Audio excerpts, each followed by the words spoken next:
So I've been procrastinating about learning this game, so I just want to put in some time to learn it. I will keep track of the time so I don't do too much in one day. All right, so campaigns on the Danube, 1805 to 1809. This is a Napoleonic War, Napoleonic game.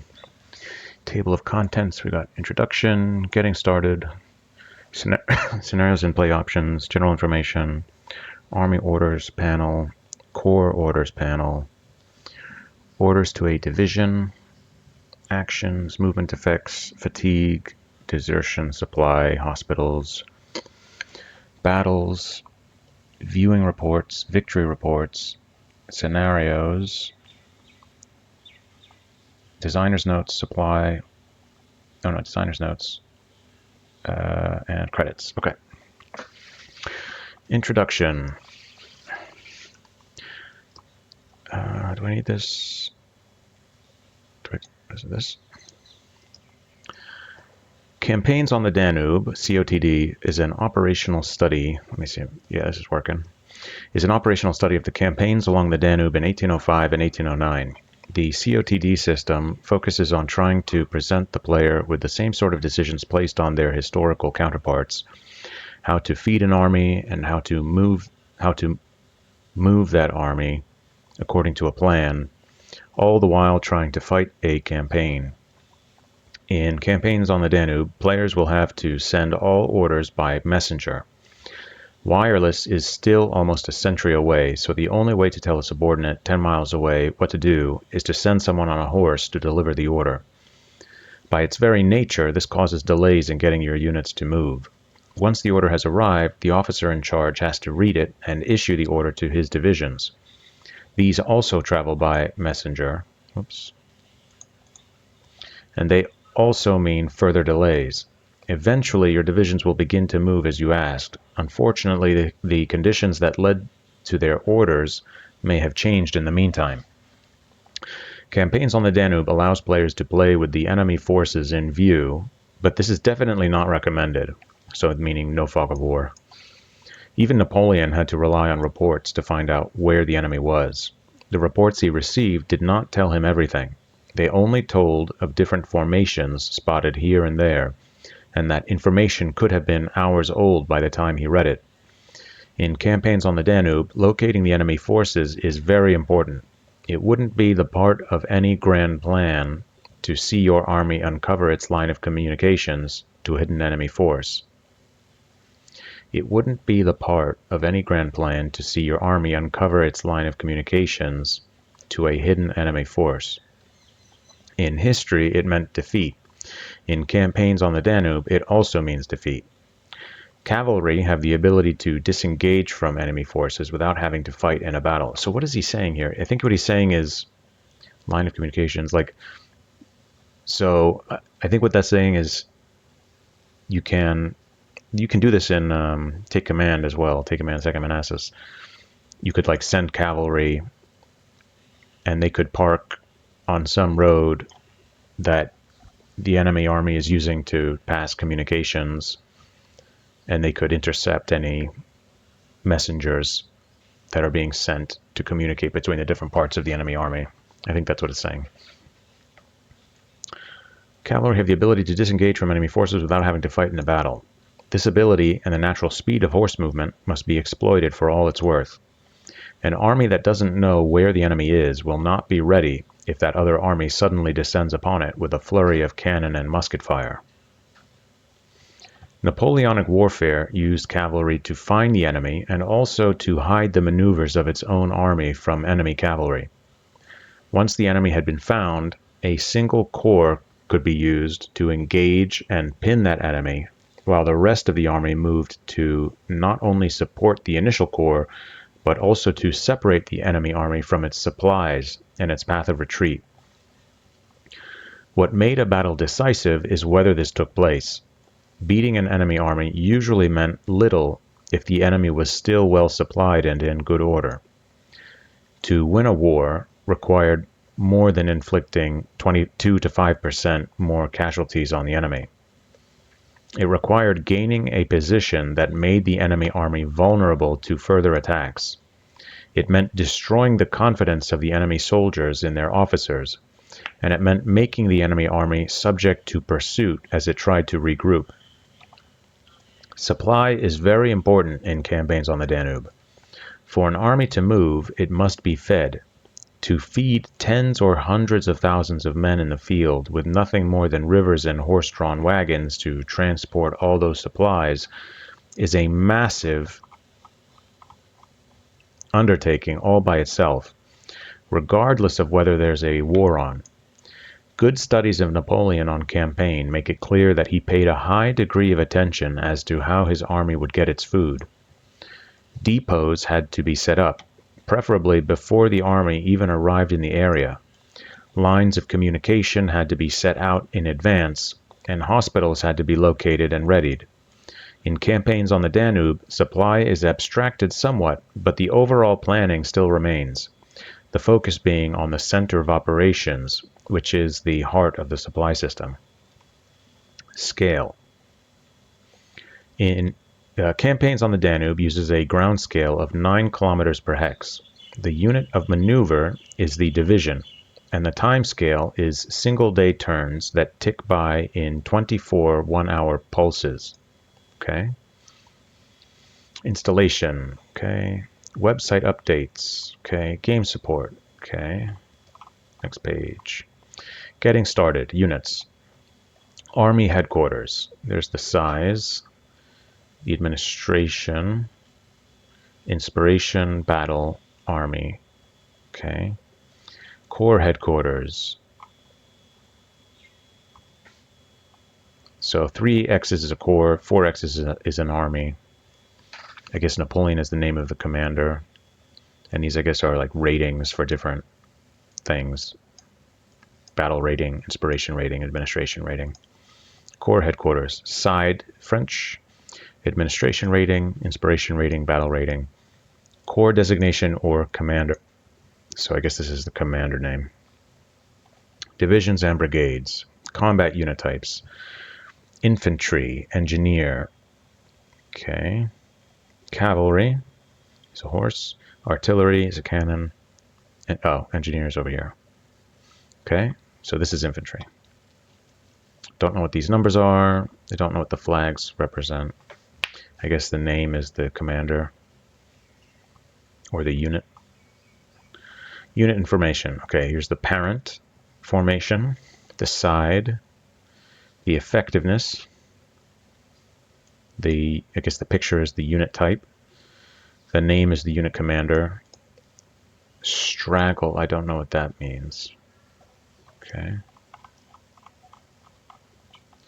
Supply trains. Supply destination. Is that this name here? The side is the flag. Okay, I guess Bellegarde is the destination. Supply depot. Number of supplies stored, 2,000, and the side is the flag, okay? Display, the main screen. Okay, the main screen is where the game is played from. The central area is dominated by the map display. This can be altered to view terrain features or show the standard wargame hex sides. The top of the screen shows information pertinent either to the currently selected unit on the map display and or to the current commands being issued. Okay, so what do we see here? Orders phase, April 9th, broken, so the unit is broken, location of the unit, and select objective. Okay. The current phase is displayed at left, followed by the date, the weather, and the location of the currently selected hex. To the right is a message display area where the game offers prompts as to what to do next. In the above display, for example, it is telling the player that an objective has been set. Okay. Underneath the phase date portion of this area is a long rectangular bar. When next phase is selected, the game will process the turn. Its progress is measured by the rate at which the bar fills. Okay, the right side of the screen has an options panel that runs along the length of that side. Please refer to 2.2.1 below for more information. The bottom left of the main screen contains an orders. Let me see if I can see the main screen again. Okay, so this is the options panel, I think it said.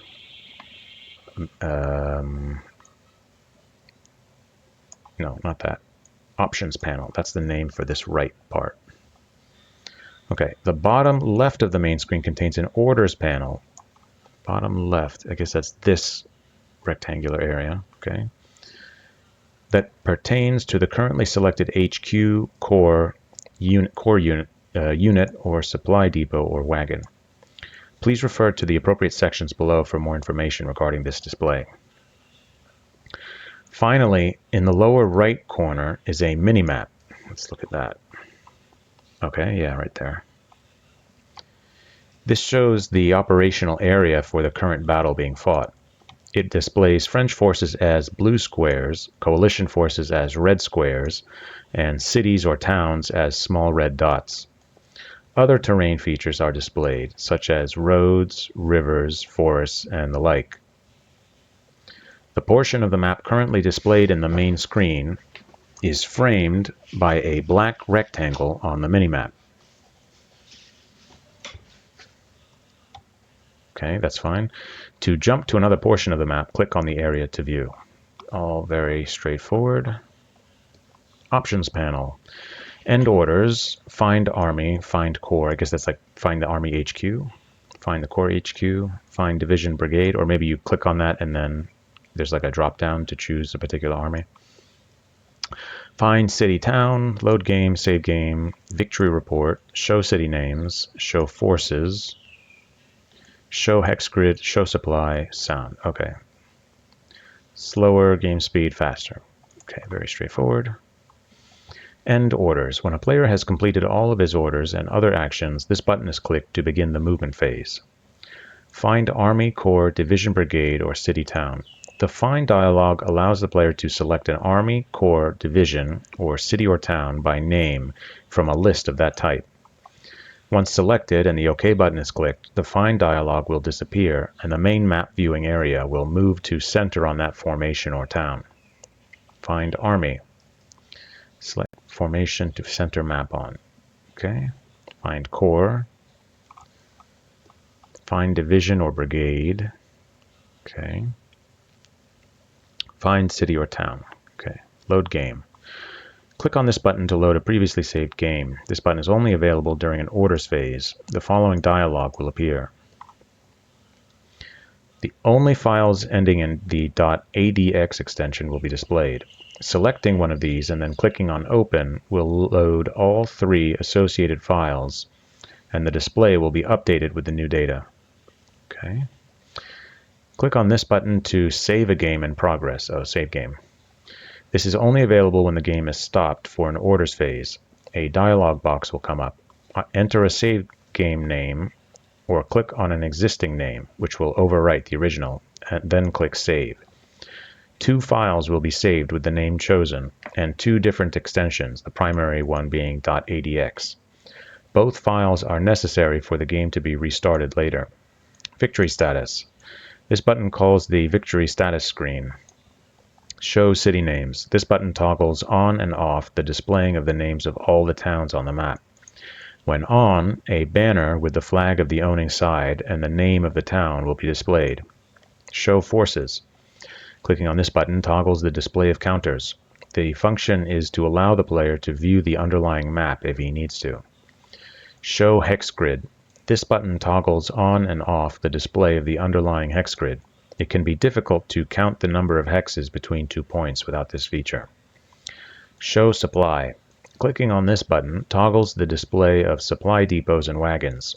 The function allows the player to view the underlying map if needed. Sound. Clicking this button brings up the sound menu, which allows the user to select music or sound effects. Click the checkbox next to the corresponding option in order to enable it. If music is selected, the drop-down menu will allow the player to select a particular classical piece to play. Speed of game controls the speed at which movement is resolved and the time that pop-up messages are displayed before the game continues. Scenarios and play options. Scenario selection. Click one of the 7 scenarios listed at top left of the main menu. Okay. See 15 scenarios below for detailed explanations of each scenario. Fog of War, French Coalition, Minimal. Under Minimal Fog, the player can see the enemy units, but not their strengths, names, or the corps they are part of. The enemy fog setting hides enemy units from view completely.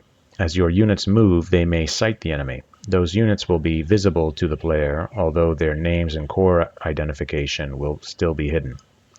Full. With full fog on, the player cannot see the enemy units, but also cannot see his own units.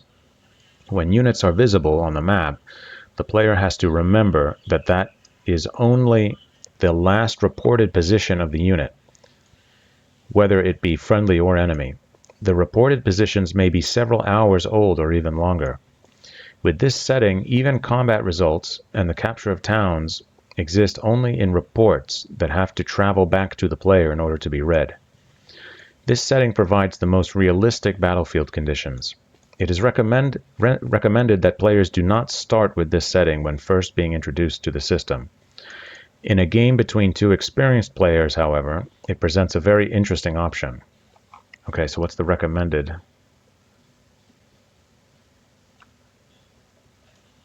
Maybe start with minimal, then go to enemy, and then go to full.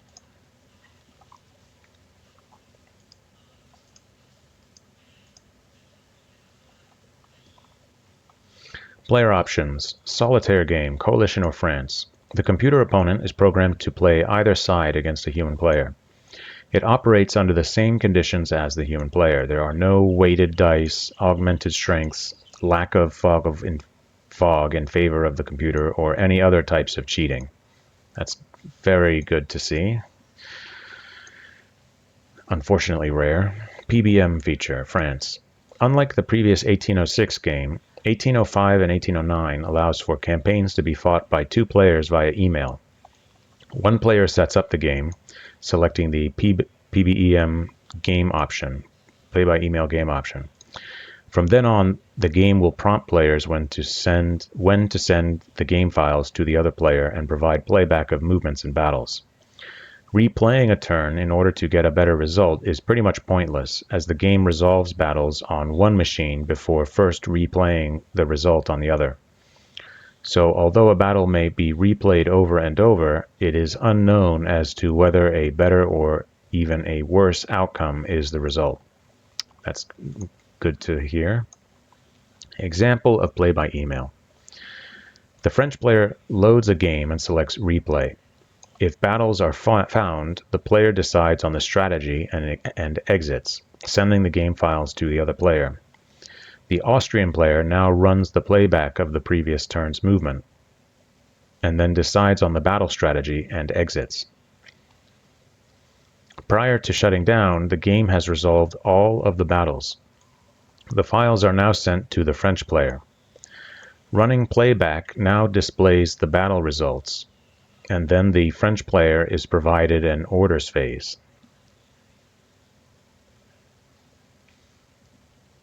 The game is then exited, and the files are sent to the other player. The Austrian player now sees the battle results and does his orders and clicks Execute button. Okay, pretty standard. Continue a saved game. Select this option to load a previously saved game. Campaign extended. Select this option to play the entire 1805 campaign. Miniatures. Campaigns on the Danube now allows for the use of miniatures or any other off-map method of resolving battles. This option only comes available during two-player games. When a battle strategy is being chosen, either player may select miniatures instead of a normal battle strategy. Only one player has to choose this option. The other player is notified, and both players receive a list of the forces involved in the battle, as well as a note with the start time and general terrain. Once the battle has been resolved, the French player will load the game and input the results. The game files will then be sent to the Austrian player, who will check the input, and if confirmed, the game will continue normally. General information. Determine control. Control of a hex is determined by the nationality of the unit that last moved through the hex.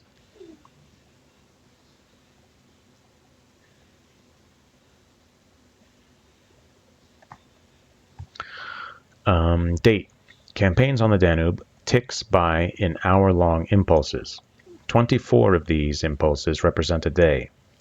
Within each impulse, there is a movement phase as well as administrative or housekeeping tasks to perform. At the end of each day, there is a combat phase followed by an orders phase. Sighting. Generally, sighting works by checking to see if there are enemy units adjacent to each other, in which case they are both visible to the other side. If there is an unbridged river between the units, then they are not visible to each other, because it is assumed patrols are not able to cross the river. Cavalry units are able to see up to 2 hexes away, so it is possible for an enemy unit to become visible to them without becoming visible themselves to the enemy. Units that move adjacent to enemy cities that include fortifications are considered to be visible to the enemy garrison. Weather. There are 3 types of weather: clear, rain, and snow. The game always starts with clear weather. During each period of the day, a check is made to see if the weather changes. There is a base chance of each weather type occurring. For snow, it is 15%, for rain, it is 25%, and for clear, it is 35%. Added to these base numbers is another 20% if the previous period was the same. This tends to make the weather stay the same rather than changing 3 times a day. Once the chances of each type are figured, a random roll is made and tested against each of the 3 weather types until one matches. The effect of weather is as follows. It affects the distance the sound of battles carry for purposes of marching to the guns. It affects patrol or sighting distances, which are reduced by 1 in the case of snow. It affects the chances of inflicting hits on the enemy, reduced in inclement weather. And it affects the condition of the ground. Ground conditions are either improving or worsening. In the case of rain and snow, the ground conditions get worse, 1 or 2 points randomly determined, with each period of inclement weather. Clear weather improves ground conditions by 1 each period. The net effect of ground conditions is on movement. Each point of bad conditions generates a 25% chance of increasing the time it takes to move a hex by an hour. This effect is not cumulative. This means that bad ground conditions, such as 8 points, would mean 8 chances of increasing march delays by an hour. It is possible then for delays of several hours to occur for each hex moved due to bad weather. Okay. Each point of bad conditions generates a 25% chance. This effect is not cumulative. What does that mean? 25% chance of increasing. It's not cumulative. So then, if it's not cumulative, then what's the point of having more than... I don't understand what that means. Okay, messengers. When a corps or division is ordered to do something, a messenger is sent out to deliver its orders. When a report is generated, that report is carried by a messenger. When depots are ordered to receive supplies or a hospital is to be set up, a messenger is sent out. This quickly adds up, as there can be as many as several hundred messengers running around at any one time. The game keeps track of all these messengers, plots their routes, checks for their elimination or delay, and finally removes them when they've delivered their orders or reports. For the sake of clarity, messengers are not represented by counters. Computing of travel time. When an order is created, Campaigns on the Danube determines how long the order should take to travel to its destination. This time is to be used only as a guide.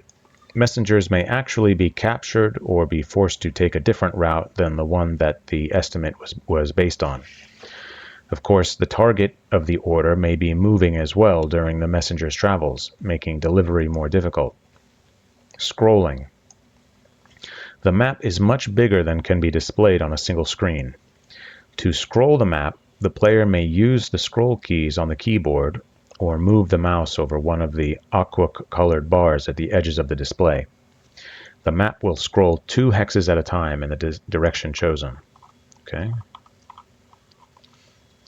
Also, the player may click on the minimap in the lower right corner of the screen to jump instantly to another part of the battlefield. Army Orders Panel. When an Army HQ is selected, the Army Orders panel will display. In the top section, general information on the Army is displayed. Napoleon, Admin 9, Replacement 0, Hospital, Operations Center, Line of Communications Operating S, Supplies at Operations Center 1000, at War, Supply Player. Okay. On the bottom, orders and objectives may be set. Supply train, set up hospital, burn depot, set line of communication head, supply control, intelligence report, situation report. Okay.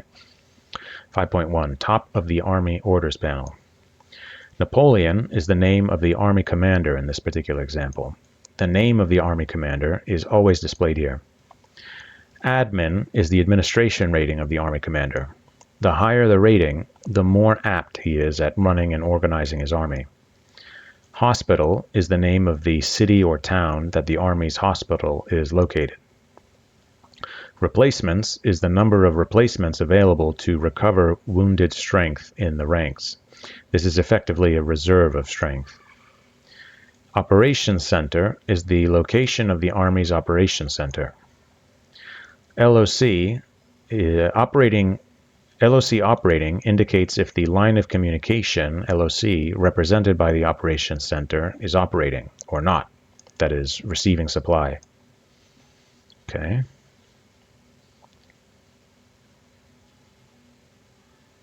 Supplies at Operations Center displays the number of supplies currently stockpiled at the Army's Operations Center. At War indicates the player's side is currently at war. Supply player or supply computer shows whether the player is handling the supply of their armies or letting the computer do so. This is toggled by clicking the Supply Control button on the Army Orders panel. Supply Control. This one, okay? Please refer to 5.2.5 Supply Control below for further explanation. Bottom of the Army Orders panel. On the bottom line of the Army Orders panel are the buttons that make up the orders that may be sent to the Army. Okay. 5.2.1 Supply Train. Selecting Supply Train will bring up the supply dialog. Please refer to Supply below for further explanation. Set up Hospital. Selecting Set Up Hospital will bring up a list of all friendly cities whose size meets the requirement for a hospital and which already contain supplies for use by a hospital. Select one of the cities and then click OK to assign it, or Cancel to exit the dialog without making changes. If OK is selected, an order will be sent to the town telling it to start setting up a hospital there. Burn Depot. Selecting Burn Depot will bring up a list of all depots currently under the player's control, along with the number of supplies currently stored there. To destroy a depot, select a city from the list and then click OK. Click Cancel to exit the dialog without destroying any depots. This command is useful for destroying depots that are in danger of falling into enemy hands. Set Line of Communication Head. Selecting Set Line of Communication Head, it contains a list of all the friendly cities whose size meets the requirement for an operations center placement. Select a city from the list and click OK to set that city as the new operations center, or click Cancel to exit the dialog without making any changes. The supply source will then be updated so that future supplies are sent to the new location. Okay. Supply Control. Selecting Supply Control button acts as a toggle. When set to computer, the computer takes over the work of sending supply to the various corps that are not using separate depots. The computer will not change your operations center location, only control the movement of supply units. If set to player, the player has full control over supply management. Okay. Intelligence report. Selecting Intelligence report brings up a dialog listing the locations and strengths of suspected enemy forces. Some reports are real, while others are inaccurate or completely false. The reports will at least give the player some clue as to the general location of the enemy. Situation report. This button on the Army panel brings up a dialog which is a general overview of the scenario, as well as reinforcements due to arrive and the amount of time generalized before they arrive. Corps Orders panel. When a Corps HQ is selected, the Corps Orders panel will display. In the top section, general information on the Corps is displayed. On the bottom, orders and objectives may be set. Okay, so this is the top part, and this is the bottom part with the orders. Got it. Top of the Corps Orders panel. Davos is the name of the Corps commander in this particular example. No, here it's Lannis. The name of the Corps commander is always displayed here. Inf is the number of infantry assigned to the Corps. Each strength point represents 500 men. Wow, okay, so 30, that's 15,000 men. Cav is the number of cavalry assigned to the Corps. Each strength point represents 500 men, so that's 5,000 cavalry. Arty is the number of artillery pieces assigned to the Corps. Each strength point represents 48 pounds of artillery. For example, one strength point can represent 4 12-pounders or 8 6-pounders, and so on. I see, okay, so this would be like 20 12-pounders. 4 times 5 is 20. Okay. Stragglers is the number of missing soldiers that have become separated from the Corps due to fighting, marching, and general battlefield confusion. Wounded is the number of wounded strength points in the Corps. These wounded soldiers travel with the unit until they are within range of a hospital. At that point, they begin to recover. Every turn they're not near a hospital, there's a chance some of the wounded will die. Morale indicates the average morale of all units currently assigned to the Corps. A full green bar indicates high morale. As morale diminishes due to battlefield reverses or other events, the bar will shrink. This will affect both the unit's ability to fight and move in a timely manner. Fatigue indicates the average level of exhaustion among the units assigned to the Corps. An empty bar indicates a well-rested Corps, with the units becoming more and more fatigued as the bar fills. Okay, got it. Stress indicates the current level of stress on or loss of confidence in the Corps commander and the staff. An empty bar indicates a relaxed and well-rested staff. Their stress level increases as the bar fills. Okay, so that's good to know that this only affects this is only talking about the staff. Okay, supply indicates the actual number of supplies currently being carried by Corps transport with the HQ. If the supply bar is full, there are enough supplies for 4 days. Okay, got it. Stance is the current order of the Corps. What's that? Stance, okay, yep. When ordered otherwise, it takes time to implement those orders based on a number of factors, including the unit's distance from its Corps HQ. Retreat shows the retreat point, if any, set for the Corps. Objective is the hex number objective assigned to the Corps. It will display as 00 if no objective is set. Depot indicates the location of the Corps' supply depot, if any. A Corps can either be acting independently from the Army or not getting any supplies from the Army. If these Corps find a town with supplies, they will then use it as a depot until out of range, or when it comes back under Army supply. Okay. Independent indicates if the Corps is using a depot separate from the rest of the Army. Whoops. As it is no longer in the Army supply net. It must therefore find and use a depot to draw supply from. Making a Corps independent is especially beneficial when corps are a long way from the Army center of operations. Click the button and then select a city to use as a depot. Right?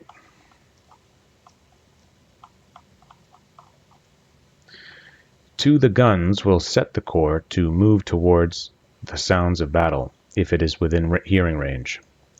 The range at which a battle can be heard is based on the weather. On clear days, the base range is 3 hexes. On rainy days, the base range is 1 hex. On snow days, the range is 2 hexes. So that's 3 hexes is 8 kilometers. Is it 8 kilometers per hex or 9 kilometers per hex? I think it was 9.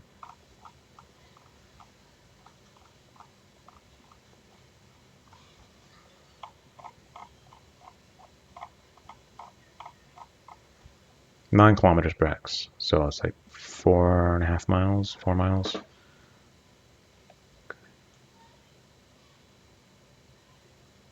Where am I?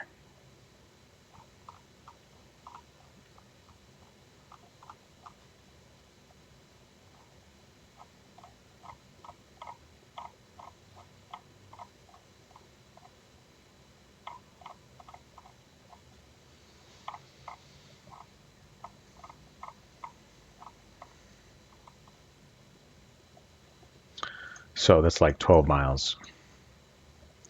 This is like 4.5 miles, or like 12 to 15 miles. This is like 9 miles, 8 to 9 miles. Okay. Bottom of the Corps Orders panel. On the bottom line of the Corps Orders panel are the buttons that make up the orders that may be sent to the Corps. Rest Day. Rest Day tells the Corps to rest its units for a day. This will help it recover its strength and lessen the effects of fatigue on the troops and stress on the commander and his staff. If a Corps receives this order any time after dawn, it will rest and recover on the following day. Note: Corps in contact with the enemy will ignore this order. View Units. View Units brings up a display showing all the units and their locations under the Corps' command. Each unit will be displayed with its commander's name first, followed by the type of unit. For example, on this screen we see that the first unit is commanded by Thoreau, and it is an infantry unit. Each unit's strength, as measured in strength points, need, replacements needed, morale, and current objective is also listed. This is an excellent resource from which the player can quickly find the status of all units assigned to a Corps. To the left of each unit button is a checkbox. Select it to assign replacements to the division as it needs, or as many as the Army has in its pool, whichever is smallest. To receive replacements, a division must be in supply and within 4 hexes of the operations center. Objective. Click Objective to set an objective for the Corps. The message bar will instruct the player to select objective. Scroll through the map and click any hex to set that hex as the Corps' destination. A new message, Objective Set, will be displayed to confirm the player's selection, and a route for the Corps, indicated by a path of arrows, will be generated on the map display. All units of the Corps not on detached orders will be given this objective as well. Okay. Not on detached orders. Got it. Note that the objective status of the Corps will not change immediately. The player must click Send Orders to confirm and wait a certain amount of time before the Corps acknowledges it. Retreat Point. Click Retreat Point to select a fallback position for the Corps. The message bar will instruct the player to select town to retreat on if defeated. Scroll through the map and click a town to set that as the retreat point. A new message, retreat point set, will be displayed to confirm the player's selection. Note that the retreat status of the Corps will not change immediately. The player must click Send Orders to confirm, and wait a certain amount of time before the Corps acknowledges it.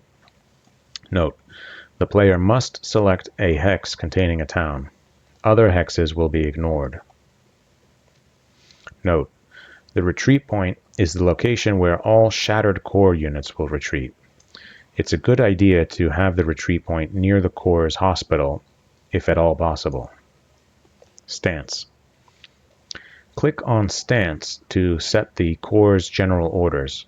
For most units in the game, the options are Fall Back, Hold, and Engage, although other orders are available. Each of these represents a contact stance for the units of the Corps when they encounter an enemy unit. Fall Back will make a Corps fall back towards its retreat point when it comes into contact with the enemy. Hold will make the Corps stop moving. It will neither attack nor withdraw. Engage orders the Corps' units to enter the enemy-occupied hexes, even if it means leaving its desired route of march and engaging the enemy in battle. Defend orders the Corps to stop on encountering the enemy. Engage or Screen orders the Corps to attack any contacted enemy. What's the difference between Engage and Engage Screen? Blow Bridge orders the Corps to destroy the bridge at its objective. If no bridge is located at the objective, this order is ignored. Build Bridge orders the Corps to rebuild a previously destroyed bridge at its objective. Urgency. Click on Urgency to set the level of fervor to be displayed by the Corps when carrying out its orders. This level is used to determine which units get priority to movement when units of more than one Corps are attempting to move through the same location. It is also used to determine how far units will ignore their increasing fatigue levels in order to reach an objective. The choices are Cautious, which orders a Corps to rest every hour it has at least one fatigue point. A Corps so ordered will generate a minimal number of fatigue points, but the unit will move at the slowest pace. Slow, which orders a Corps to proceed at a slower than normal pace. Regular, which orders a Corps to proceed at a normal pace. Quick, which orders a Corps to proceed at a faster than normal pace. And Forced, which orders a Corps to ignore the number of fatigue points it has generated until the end of the day. A unit can quickly become exhausted under this order, but it will cover a large amount of ground. Send Orders. Click Send Orders to finalize all selections made in the Corps Orders menu, which will then generate a Corps Orders Review window. Corps Orders Review.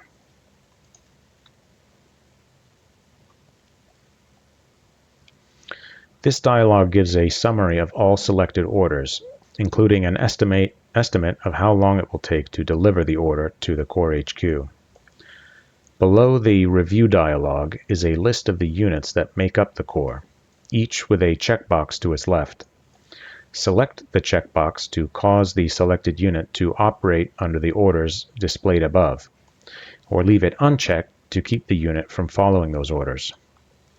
Below the list of units are 3 different choices for issuing the current orders. Send/Replace tells the Corps commander to disregard other orders and follow these new ones. Send/Additional tells the Corps commander to wait until their current orders are completed before implementing these new orders. Abort Orders cancels the new orders and returns the player to the map. Got it. The checkboxes located at the bottom of this window allow the player to have this particular order issued to all units in the same Corps that is located in the same stack as the selected unit. These checkboxes may be unselected if the player does not want the unit to partake of these particular orders. Corps Order Implementation. Once a Corps commander receives the player's orders, there is no guarantee they will be carried out immediately. The implementation of an order is based upon a random number generated by rolling two computer-generated six-sided dice. The result is compared against the officer's administration rating. If the sum of the dice is equal to or less than the administration rating, the orders are accepted and implemented. If the sum exceeds the acceptance value, the implementation of the order is considered to be delayed for at least another hour. A check will be conducted each hour until the orders are accepted.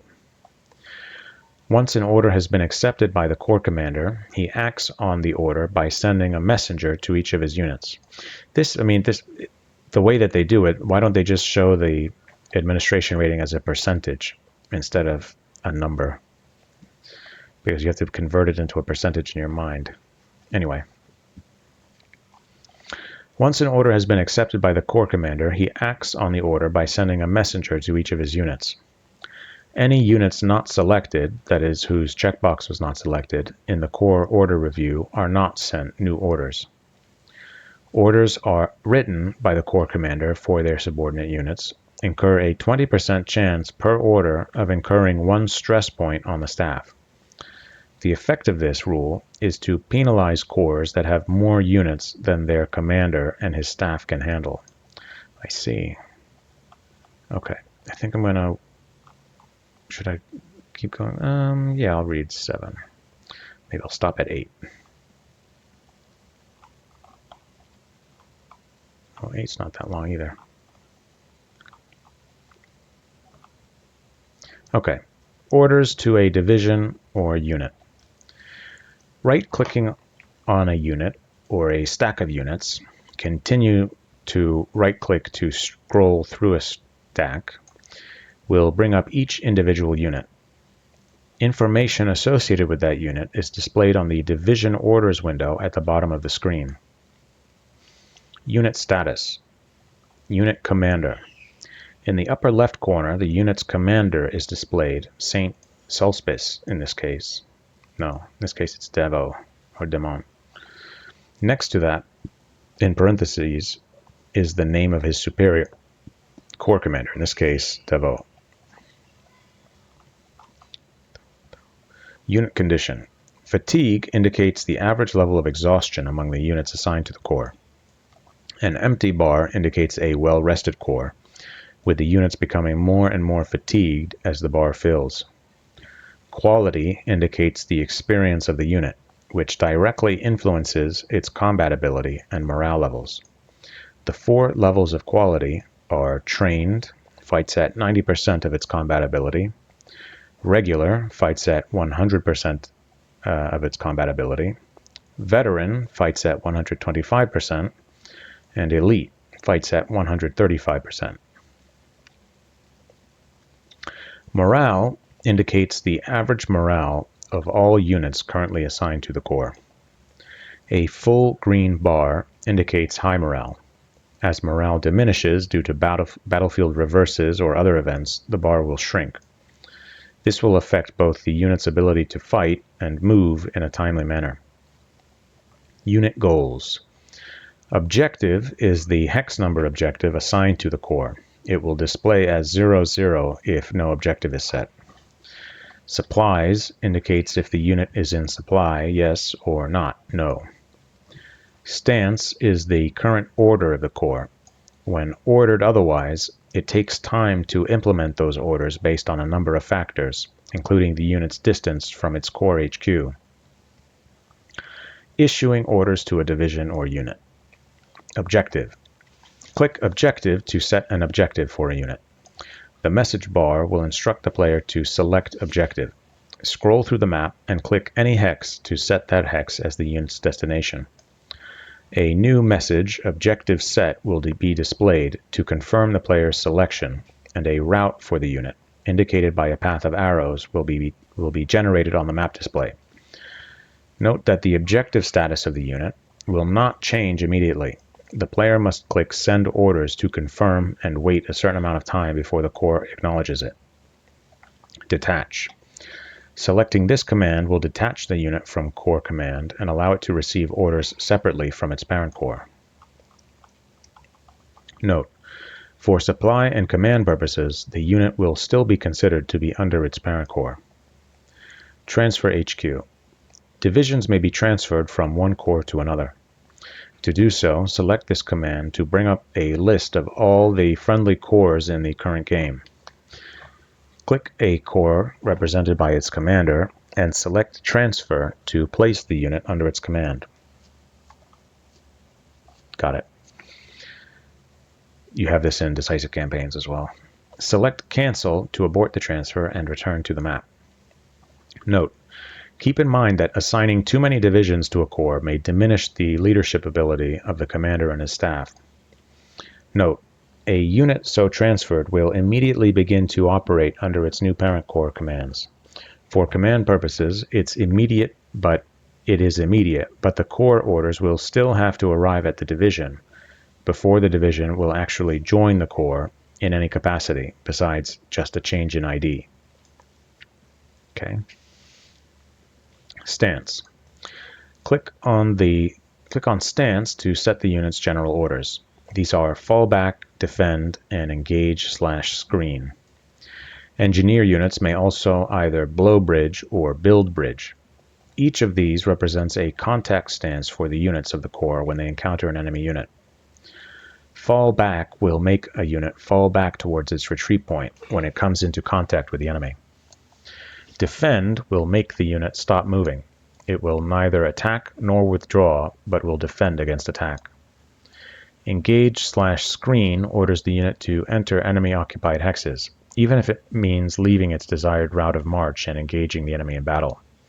The unit will move to contact enemy forces, but will retreat what? The unit will move to contact enemy forces, but will retreat. Okay. Don't know what that means. Blow bridge orders the corps to destroy the bridge at its objective. Corps. These are orders for a division. I think they just copied and pasted this from the core section. If no bridge is located at the objective, this order is ignored. Build bridge orders the corps to rebuild the previously destroyed bridge at its objective. Urgency. Click on Urgency to set the level of fervor to be displayed by the unit when carrying out its orders. Okay, well, they just they just copied and pasted this. Send orders. Click Send Orders to finalize all selections made in the Unit Orders menu, which will then generate a Unit Orders Review window. Okay. Review Division Orders. Okay, this is all stuff that we saw. Division Order Implementation.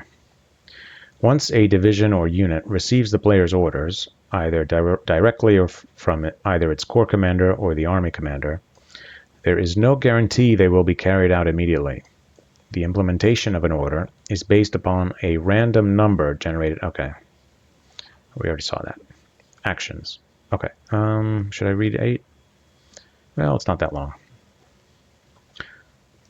Actions. Every hour, the program will check each unit and test to see if the time required by the previous action has expired. The manner in which this is done also accounts for delays in the performing of the action. The previous action could be movement, working on a bridge, resting, etc.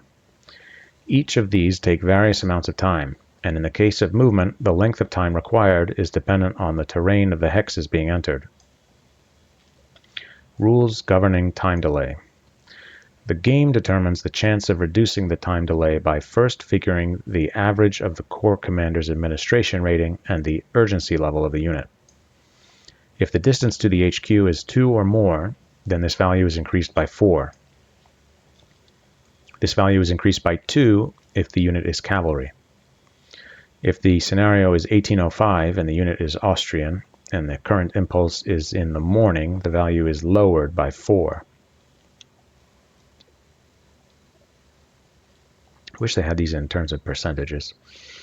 If the previous action was a rest action, the value is increased by 4.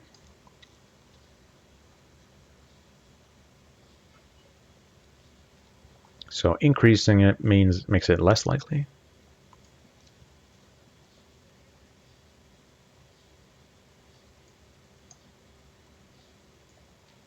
So this is more likely, I think.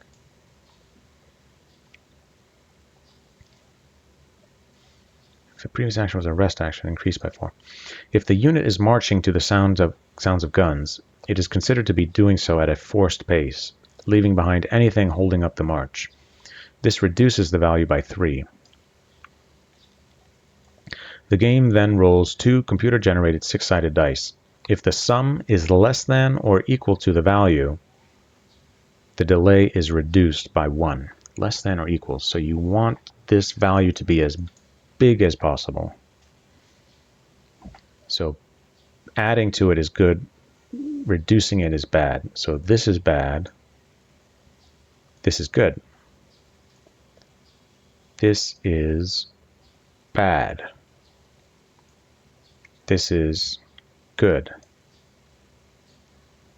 This is also good.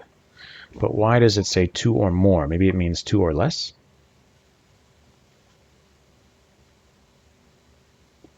Don't know. Okay.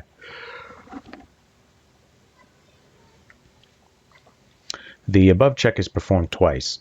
If the delay reaches 0, then the unit is allowed to perform a new action. Okay. Rules governing selection of actions. Although players control the orders for units through core HQs or directly, the actual actions that a unit carries out is up to the division itself, based on its orders as well as the immediate situation. First, the game determines what situation is the priority. Units may stop moving on their objective because an enemy unit was sighted and their stance takes priority. If a core is shattered, its units will assume a rout posture.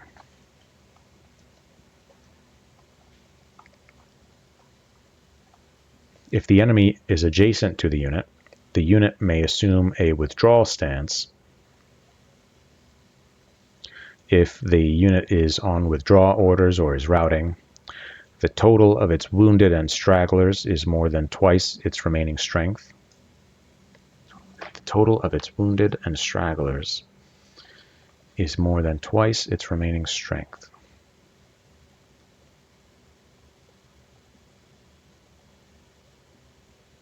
Okay. Its fatigue has reached the maximum level of exhaustion, and or the friendly strength with the unit is less than 1/3 of the enemy strength. If a unit is not at its objective, it will tend towards moving. If it is on the objective, it will want to rest. The lower its morale, the greater the chance of the unit wanting to rest. If the core has been ordered to rest, then the unit will dramatically increase its chance of doing just that.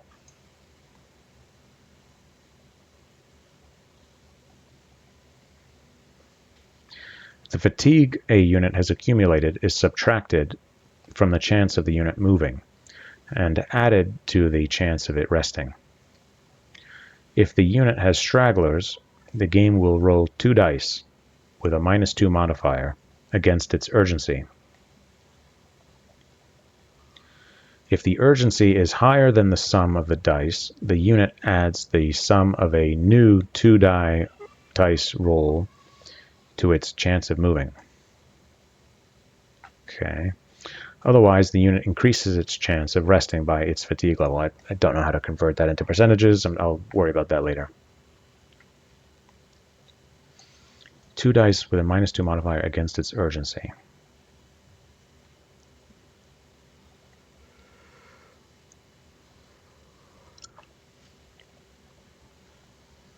So you want, if the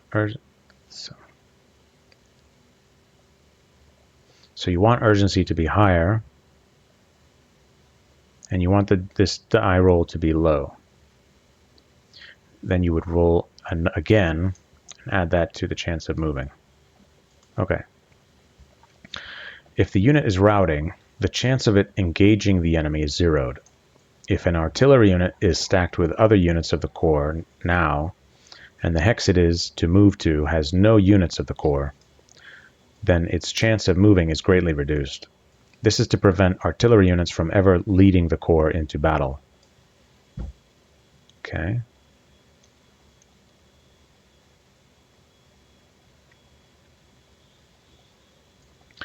If a unit is more than 2 hexes from its core HQ, it will tend to move towards its HQ if it moves at all, if not overridden by the march urgency or marching to guns. After all the above conditions have been tested, the game will have 3 values, one for engaging, one for moving, and one for resting. The highest total now determines which of the 3 actions the unit will undertake. If the unit is moving and it is to fall back, it will do so towards its parent core's retreat point. Units move much more slowly when moving through other units with a higher march priority. Unit routes are erased by combat and by changes in orders. If a unit's core is set to march to the guns, see 528 above, then the unit will check if it can hear battle.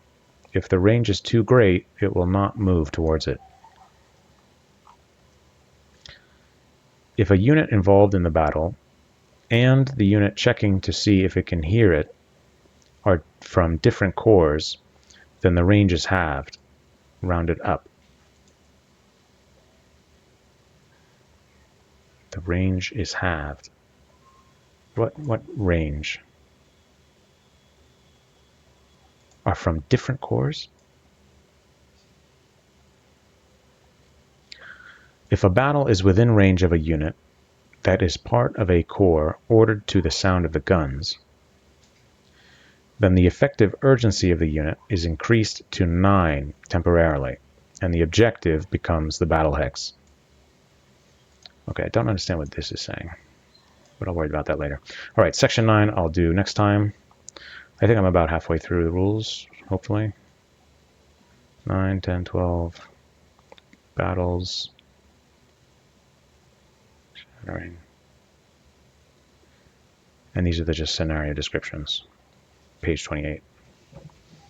So, cool. Maybe I'll read the designer notes first and then read the scenario descriptions in a different video. Yeah, very cool, very cool.